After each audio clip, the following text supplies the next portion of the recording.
যুক্তরাষ্ট্র ও ইরানের মধ্যকার বহুল প্রতীক্ষিত দ্বিতীয় দফার শান্তি আলোচনাকে কেন্দ্র করে নিরাপত্তার চাদরে ঢেকে ফেলা হয়েছে পাকিস্তানের রাজধানী ইসলামাবাদ। বিশেষ করে প্রেসিডেন্সিয়াল প্যালেস এবং সেরেনা হোটেলের আশপাশে মোতায়েন করা হয়েছে সশস্ত্র বাহিনীর সদস্যদের। গুরুত্বপূর্ণ সড়কগুলোতে বসানো হয়েছে তল্লাশি চৌকি। পুরো বিশ্বের নজর এখন ইসলামাবাদের এই টেবিলের দিকে, যেখান থেকে আসতে পারে বড় ধরনের পরিবর্তনের ঘোষণা।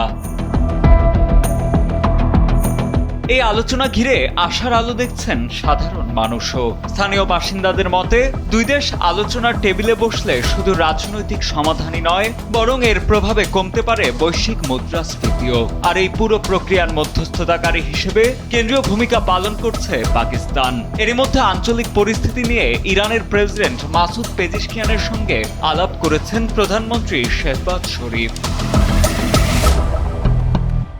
মার্কিন প্রেসিডেন্ট ডোনাল্ড ট্রাম্প নিশ্চিত করেছেন যে তার প্রতিনিধি দল আলোচনার জন্য 20 এপ্রিলে ইসলামাবাদ পৌঁছাচ্ছে। তবে এই আলোচনার পথ মোটেও মসৃণ নয়। এই মুহূর্তে আলোচনার প্রধান বাধা হয়ে দাঁড়িয়েছে হরমুজ প্রণালী।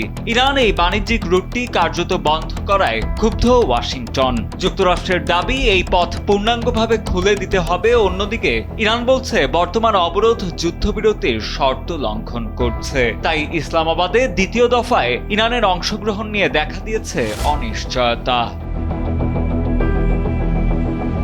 এর আগে গেল সপ্তাহান্তে ইরানি জাহাজ তুস্কা জব্দ করার ঘটনায় উত্তেজনার নতুন মাত্রা পেয়েছে।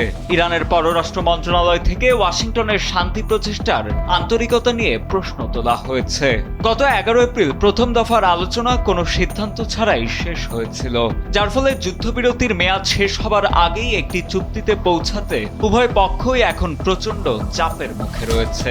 এখন দেখার বিষয়, ইসলামাবাদের এই বৈঠক বিশ্বকে শান্তির বার্তা দেয় নাকি নতুন কোনো সংঘাতের পথে ঠেলে দেয়। সাজিদ আনিল, ডেস্ক রিপোর্ট, সময়ের আলো।